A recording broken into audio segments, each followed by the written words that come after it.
Agora eu quero convidar para realizar a sua palestra a coordenadora de regulação da ABGD Brasil, a senhora Zilda Costa. Por gentileza, venha para cá para realizar a sua palestra. Tenha bondade. Então, tá bom.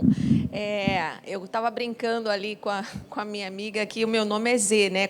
É Zilda com Z. Eu sempre fui a última a ler a redação na escola, a última a entregar a prova, a última a fazer a prova oral, mas hoje foi concurso, assim. Hoje foi o último dia de palestra, a última palestra, e dentro da última palestra ainda sou a última. Então, eu tenho que conseguir que vocês me deem 10 minutos de atenção para a gente encerrar. E depois a gente vai responder as perguntas, né? Eu trabalho hoje na H2 Energy, que é um investidor também de energia solar fotovoltaica. Mas eu trabalhei 20 anos com energia do lado do consumidor. Trabalhei na Claro, montei a área de eficiência energética e de consumo, gestão de consumo da Claro.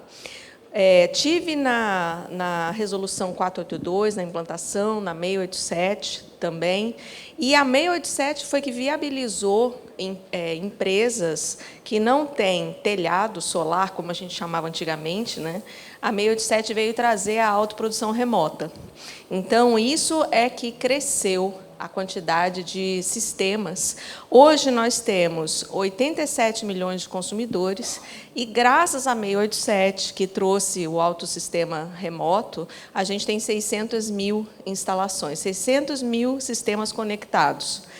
E falando um pouquinho para a região norte, especialmente, nesses 600 mil sistemas conectados, a gente tem Minas Gerais, por conta de políticas fiscais, públicas, tributárias. A gente está em primeiro lugar em Minas Gerais, com a quantidade de sistemas, com 18% desses 600 mil. Depois, em São Paulo e Rio Grande do Sul, com 12%. E aí a região norte está lá embaixo, o Pará está com 2%. Então, desses 600 mil, o Pará está saindo na frente da região, com mais ou menos 12 mil sistemas conectados de geração distribuída. E aí vem Rondônia com 1%, então 6 mil sistemas já conectados em Rondônia, e o restante dos estados, Acre, Amapá, Amazonas e Roraima, somados, chegam a quase 1%, 6 mil. Então, a gente vê que dos 87 milhões de consumidores do Brasil, a gente tem muito que crescer aqui na região, colocando sistemas fotovoltaicos ou sistemas de geração distribuída em fontes renováveis, como a gente viu nesses 3 dias aqui. Eu trago para vocês um resumo, e eu não vou passar pelos pontos que os meus colegas passaram. O Tássio falou bastante sobre quase todos os pontos, a Bárbara Rubim e o Bosquim. Então, eu vou resumir o que a gente não viu. Desse primeiro slide, eu acho que o único ponto aqui que a gente não viu foi onde está registrado a atualização do PL 5829, que você pode acompanhar ele tramitando. Então, eu deixo para vocês o endereço da Câmara Legislativa, onde cada vez que você entrar ali, você vê onde o PL está. Acho que foi o único ponto que a gente não falou hoje aqui sobre isso, o restante a gente falou. Desse segundo slide aqui, eu trago para você a tarifa TUSD, que foi falado pela Bárbara, pelo Tássio, também pelo Bosquim. A geração distribuída, ela vai passar a conectar e não pagar a demanda contratada, que era a TUSD de consumo.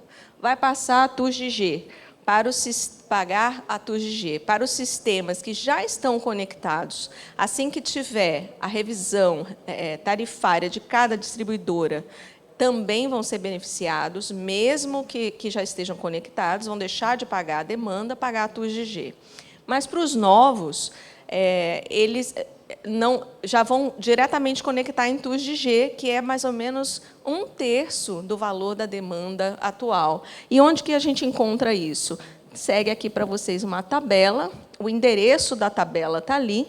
Existe uma tabela chamada PCAT, que eu coloquei o endereço ali, que ela traz todas as componentes tarifárias. Então, se você entrar naquele endereço da ANEEL, A tabela PECAT, ela tem uma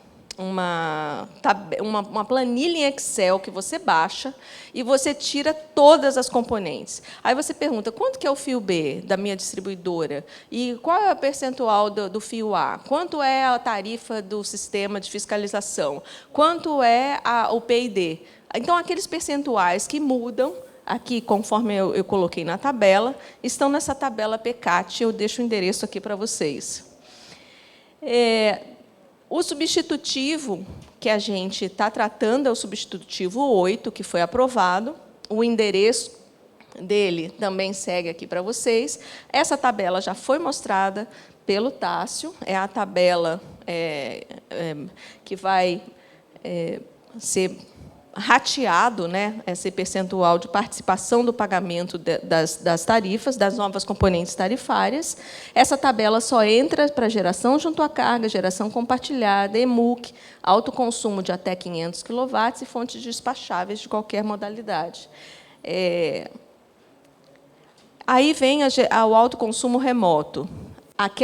Aquela tabela que eu acabei de mostrar, ela traz 100% do fio B, e cada você pode procurar na sua distribuidora quanto é esse fio B. A gente fala, por exemplo, em 28% em média, mas tem sistemas que estão conectados que o fio B é de 32%, 36%, às vezes até 39%.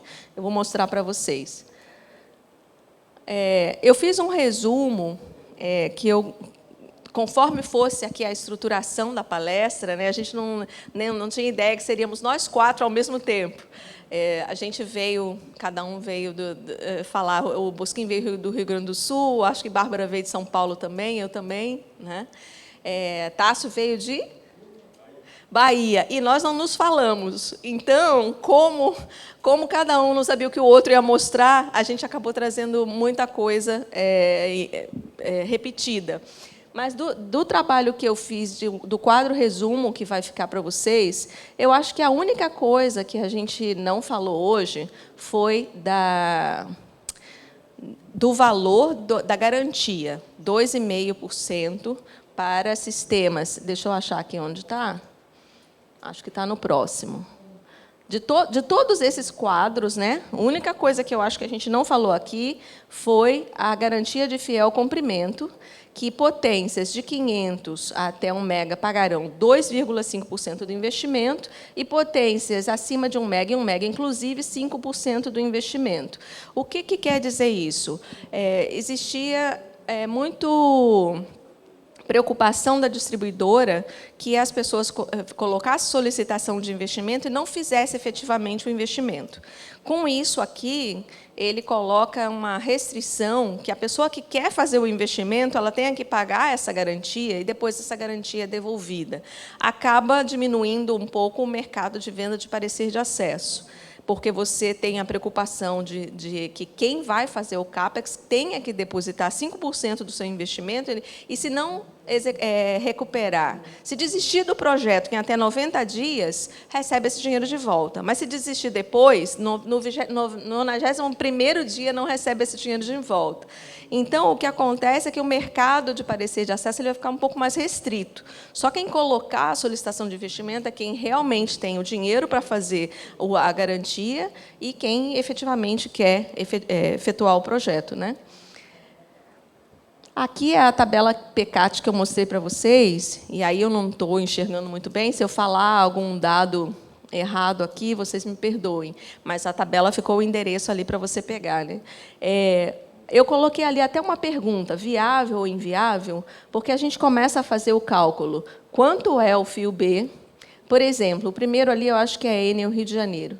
O segundo é Light. O fio B, por exemplo, ele representa 30% da tarifa.